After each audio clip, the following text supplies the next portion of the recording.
कैसा ये इश्क है।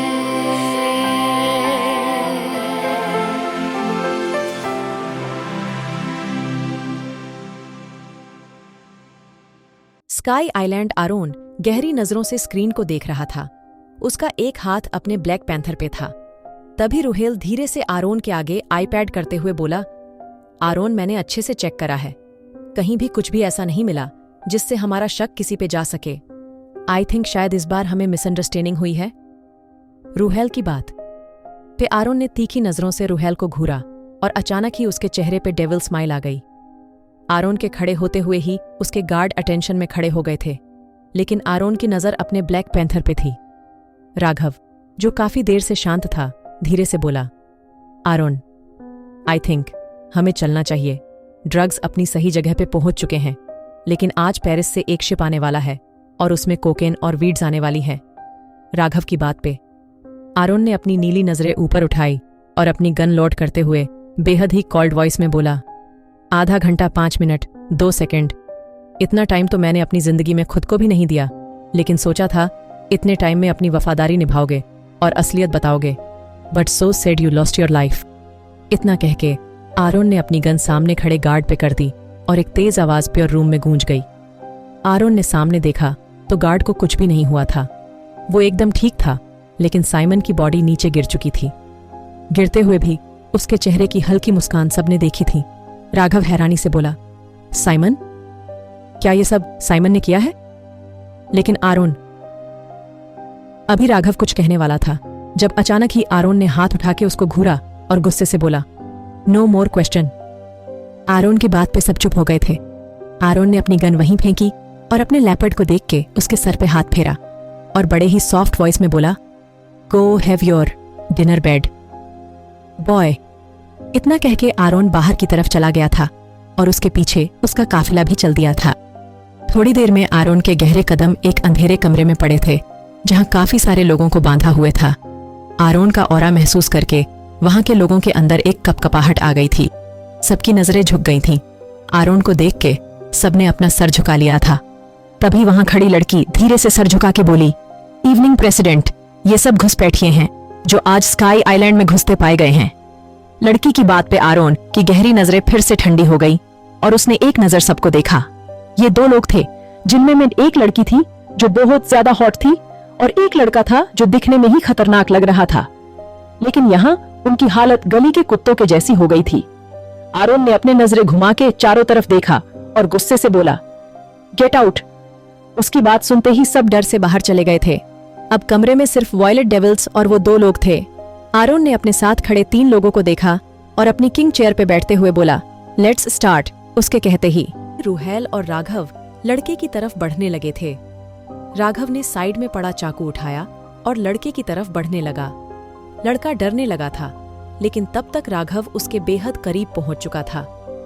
राघव ने उस लड़के का हाथ पकड़ा और थोड़ी देर में उसके हाथों को नाखून उसके हाथों से जड़ से अलग कर दिए थे। अचानक ही कमरे में दर्दनाक चीख गूंज उठी थी। ये एक ऐसी चीख थी जिससे लड़की भी बुरी तरह चीखने लगी थी। पहले तो वो लड़की खुश थी क्योंकि उसने आज आरोन वार्नर को देख लिया। वो आरोन वार्नर जिसकी दुनिया दीवानी थी, लेकिन उसको यहाँ आरोन वार्नर की पूरी गैंग बहुत ज्यादा हॉट लगी थी। लेकिन उनके कारनामे देख के लड़की की जान निकल गई थी। उसको कुछ भी समझ नहीं आ रहा था वो क्या ही करे। वहीं आरोन बड़े आराम से अपनी चेयर पे अपना सर रखते हुए बोला, his scream should reach here.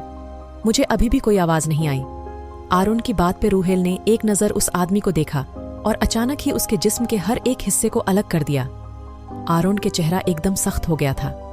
Aron ने अपना सर उठा के उस आदमी को देखा और फिर गहरी सांस लेके बोला, मैंने कहा था उसकी चीखें मुझे सुनाई देनी चाहिए, तुमने तो उसको चीखने तक का मौका नहीं दिया। आरोन की बात पे रूहेल अपना खून से सना चेहरा साफ करते हुए बोला, क्योंकि उसने स्काई आइलैंड के जानवरों को मारने की कोशिश की है और हमारे लोग या हमारे जानवर, उन्हें जो भी छुएगा उसकी सजा सिर्फ मौत होगी। इतना कहे रूहेल ने अपना सर झुका लिया। रूहेल की बात पे आरोन ने अपना सर तिरछा करके लड़की को देखा जो उसको ही घूर रही थी। अभी तक वो आरोन की हॉटनेस की दीवानी हुई जा रही थी, लेकिन अब उसको आरोन से बहुत ज्यादा डर लग रहा था। उसको लगा था जैसा उसने अपने लोगों से सुना था, आरोन वार्नर वैसा नहीं होगा, और अगर होगा भी तो और लोगों की तरह वो भी उसकी खूबसूरती से दीवाना होके उसको अपनी रातें गुजारने के लिए चुन लेगा। लेकिन यहाँ ऐसा कुछ नहीं था। ऊपर से आरोन की नीली आंखें, बेयर चेस्ट, उसके ब्राउन लिप्स उस लड़की को अट्रैक्ट कर रहे थे। उसको लगता था वो हमेशा लड़कों को पागल करती है, लेकिन आज आरोन वार्नर बिना उसकी तरफ देखे उसको दीवाना कर रहा था, या वो खुद ही दीवानी हो रही थी। लड़की को सोच में देख आरोन शैतानों की तरह हंसते हुए बोला, hey come here little spy. Aaron की बात पे लड़की अपने धड़कते दिल को काबू करके जल्दी से आरोन के पास चलो गई थी। अभी तक उसको लगता था आरोन वार्नर बेहद खतरनाक है, लेकिन जब आरोन वार्नर ने उसको इतने प्यार से बुलाया, अब लड़की को लगने लगा था आरोन वार्नर इतना भी बुरा नहीं, और वो अपने दिल को काबू में करके धीरे धीरे उसके पास जाने लगी थी। जब आरोन फिर से चीखा, फास्ट।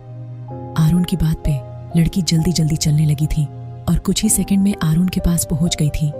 आरोन ने लड़की को ऊपर से नीचे तक देखा और बिना एक्सप्रेशन के बोला, कितने लोगों को मारा है? आरोन की बात पे लड़की की हालत फिर से टाइट हो गई थी। वो लड़की जल्दी से बोली, प्रेसिडेंट प्लीज मुझे माफ कर दीजिए, प्लीज। मुझे बस आपको देखना था, इसलिए मुझे यहां आना पड़ा, वरना मैं सपने में भी आपके सामने नजर उठाने की नहीं सोच सकती। आप प्लीज मुझे माफ कर दीजिए। आप कहें तो मैं आपको सेटिस्फाई कर सकती हूँ। लड़की ने दूसरे तरीके से बाजी पलटने की सोची थी, लेकिन वो भूल गई थी। उसके सामने आरोन वार्नर था, जिसकी सोच वहां से शुरू होती थी जहां से दुनिया सोच के थक जाती थी। लड़की की बात पे आरोन ने उंगली से इशारा करा तो उसकी गैंग के मेंबर बाहर चले गए थे। अब सिर्फ वो लड़की और आरोन वहां थे। आरोन ने तिरछा मुस्कुरा के लड़की को देखा और अपनी चेयर को मूव करते हुए बोला, तो तुम मुझे खुश करोगी?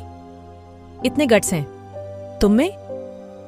आरोन की बात पे लड़की धीरे से बोली, कोई शक प्रेसिडेंट? लड़की की बात पे आरोन जोर से हंसते हुए बोला, ऐसी कोई लड़की दुनिया में पैदा नहीं हुई जो आरोन वार्नर को खुश कर सके। आरोन की बात पे लड़की जल्दी से बोली, वो तो आज पता चल जाएगा। प्रेसिडेंट उसकी हिम्मत देख के आरोन ने के चेहरे फिर से कोल्ड एक्सप्रेशन आ गए थे, और इससे पहले वो लड़की आरोन के करीब आती, आरोन की स्पेशल बुलेट उसकी बॉडी पे हॉल करके निकल गई थी और फिर से कमरे में सन्नाटा छा गया था। आरोन एक नजर लड़की को देखते हुए बोला, जो मेरी मिस्ट्रेस बनने के लायक भी नहीं वो मुझे खुश करेगी। Note bad. इतना कह के आरोन ने अपनी बुलेट वहीं फेंकी और बाहर निकलते हुए एक नजर राघव को देख के अपनी कोल्ड वॉइस में बोला, ये तोहफा एटलांटिस को भिजवा देना, और याद रखना जितने हमारे लोग खत्म हुए हैं उतने ही टुकड़े इनके जिस्म के होने चाहिए। इतना आरोन ने अपनी व्हाइट शर्ट देखी जो हल्की गंदी हो गई थी और अपनी ठंडी नजर सब पे डाल के बाहर निकल गया था। उसके जाते ही सबने गहरी और ठंडी सांस ली थी। न्यू दिल्ली राठौर पैलेस कियारा ने खाना खत्म कर दिया था और अब कियारा उमा की गोद में सर रख के लेटी थी, जब अचानक से किसी की छड़ी की आवाज उसके कानों में पड़ी। अचानक उस आवाज से कियारा जल्दी से उमा की साड़ी में छिप गई थी। उमा भी जानती थी अब क्या होने वाला है, इसलिए उसने अपने दिल को मजबूत करा और कियारा से अपना पल्लू छुड़वा के बिस्तर से उतरने लगी। लेकिन कियारा ने अब तक उमा को नहीं छोड़ा था। उमा ने उम्मीद से कियारा को देखा और प्यार से बोली, मेरी बच्ची मैं शाम को आऊंगी, अभी बड़ी मालकिन तुमसे मिलने आई हैं, उनसे बातचीत करो। इतना कह के उमा जबरदस्ती उठ के चली गई थी। वहीं कियारा मासूमियत से उमा को देख रही थी। उसकी बेहद धीमी धीमी आवाज निकल रही थी जिससे वो बार बार कह रही थी, माँ भी किया को छोड़ के मत जाओ, किया डरती है। लेकिन उमा मजबूर थी। थोड़ी देर में कमरे में अंधेरा हो गया था और एक मोटी सी औरत छड़ी पटकती कियारा के पास आ गई थी। कियारा धीरे से बोली, चाची। अच्छे से जानती थी ये उसकी चाची है, क्योंकि ऐसा उसको उमा ने बताया था। कियारा की आवाज पे रीमा गुस्से से बोली, बकवास बंद कर, मुझसे कोई रिश्ता जोड़ने की जरूरत नहीं। कल शाम पार्टी है और कल ही तुझे पेपर साइन करने हैं, समझी? याद है कौन से पेपर? रीमा की बात पे कियारा धीरे से बोली, वो पेपर जो मोम डैड ने आपके लिए रखे थे। हाँ, सही समझी कियारा की बात पे। रीमा खुश होते हुए बोली, लेकिन कियारा का अगला जवाब उसको अंदर तक जला गया था। रीमा नफरत से बोली, फिर से कहना, क्या बोली तू? कियारा धीरे से बोली, वो पेपर्स मेरे हैं और मैं उन पे साइन नहीं करूंगी। मुझे पता है मोम डैड ने वो मेरे लिए भी छोड़े थे। कियारा की बात पे रीमा ने गुस्से से कियारा का जबड़ा पकड़ा और गुस्से से चिल्लाते हुए बोली, किसने सिखाया तुझे यह? बोल, किसने सिखाया? तेरी इतनी औकात नहीं, तू मेरे सामने जुबान खोले, मेरे टुकड़ों पे पलने वाली।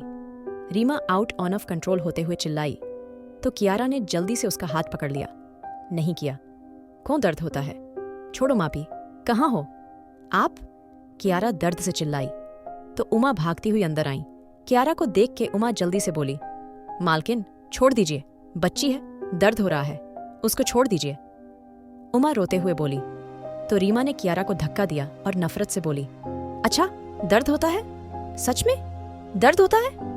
तूने सिखाया इसको? ये इतनी जुबान तूने चलवाई इसकी?